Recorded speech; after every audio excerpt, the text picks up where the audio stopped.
com andar a pé.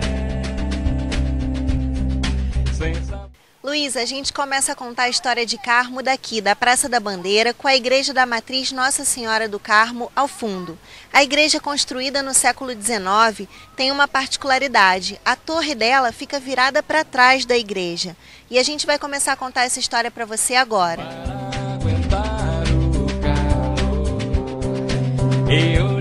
Vamos começar a contar a história do município pela Igreja da Matriz de Nossa Senhora do Carmo, construída em 1876. Como de costume no surgimento dos povoados, Carmo teve sua origem no entorno da igreja. Com o desenvolvimento da região, o então arraial tornou-se a freguesia de Nossa Senhora do Monte do Carmo, ganhando posteriormente o nome de Vila do Carmo de Cantagalo. Em 16 de agosto de 1877, foi inaugurada a nova Igreja da Matriz, que hoje é tombada pelo Patrimônio Histórico e Artístico Nacional.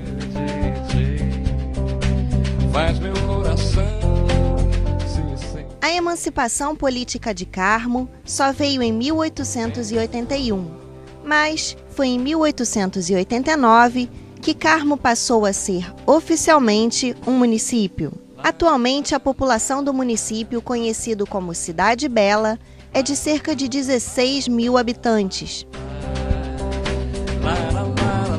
A cidade, de características serranas, reúne um cenário atraente e acolhedor. Dentre os pontos turísticos do município estão a Praça da Bandeira, localizada bem no centro da cidade, e a Capela do Alto. O passeio a Carmo é a opção ideal para quem deseja sossego e contato com a natureza. O município reserva ainda paisagens como a antiga estação ferroviária, atualmente desativada, e que corta o Rio Paraíba do Sul. Mas para quem gosta de curiosidades, um dos túneis da linha férrea é conhecido como o Túnel que Chora. Uma moradora nos esclarece a história.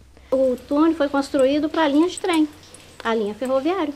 E aqui em cima do túnel é uma mina, que ela corre água dia e noite. Essa água clarinha, uma água muito boa.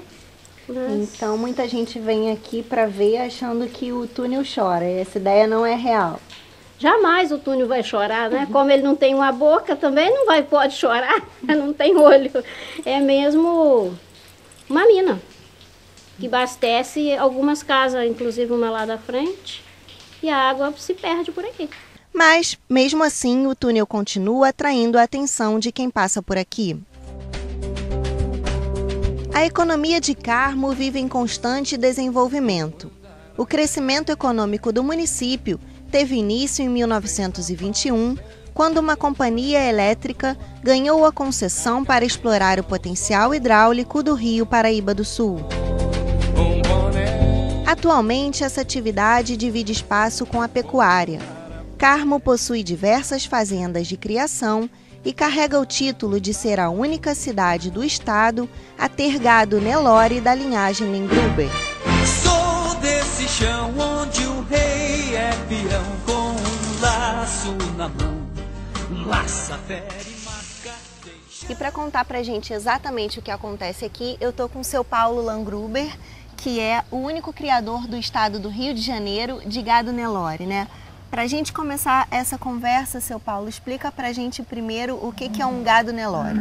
Sim, Janine, eu não sou o único criador de Nelore, eu sou o único criador da linhagem Lengruber, eu preservo a linhagem pura. Quer dizer, esse gado foi introduzido em 1878, esse ano fazem precisamente 132 anos da introdução desses animais, aqui por um antepassado meu, numa fazenda aqui em Sapucaia, fazenda Santo Antônio. Ele trouxe os primeiros exemplares da Alemanha, em visita a uma firma que pertencia ao Jardim Zoológico de Hamburgo e que comercializava em animais de toda espécie. Ele encantou-se com esses animais da raça Nelore e introduziu no Brasil em 1878. E aí, a partir daí, veio essa linhagem? Sim, sim. Então, por ser a primeira pioneira, tomou o nome da família, linhagem Lengruber.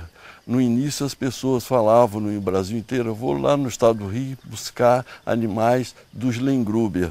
Depois essa linhagem, por permanecer selecionando os animais com os critérios dos padrões indianos da raça, ela passou a ter um diferencial e ser chamada de linhagem Lengruber, que hoje, por sinal, é um diferencial muito considerado, porque ela tem muito para acrescentar no Nelore brasileiro. Em ser mais feliz e quem sabe será. Voam livres pensamentos seus que vão perdoar. Então agora, para a gente entender um pouquinho melhor essa parte de premiações e exposições, o seu Paulo abriu as portas aqui do escritório dele e vai explicar para a gente, né, seu Paulo?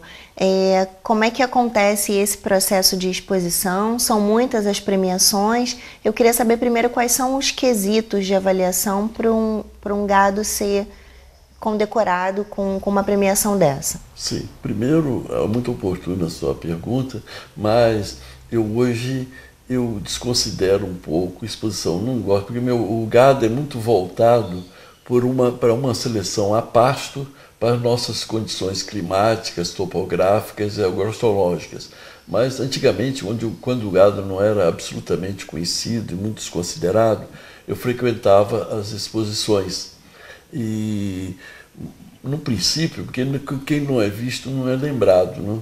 Então, quando o gado foi introduzido no Brasil, as primeiras exposições federais, que principalmente aconteceram no Rio, eles já participaram. A exposição que eu lhe mostrei de 1908, que foi o centenário da comemoração do centenário da abertura dos portos às nações amigas e da vinda da família imperial para o Brasil. A exposição de 1908 foi na Praia Vermelha, no Rio. E, por sinal, o boi campeão foi do Manuel Lengruber, o pioneiro na importação do Nelore Lengruber. Que era seu tio. Era primo de meu avô paterno. Então, o Pan foi campeão na exposição de 1908. Depois, em 1915... Essa de 1908 foi a primeira premiação da linhagem Lengruber. Sim, sim. E para mim foi a primeira exposição federal, né?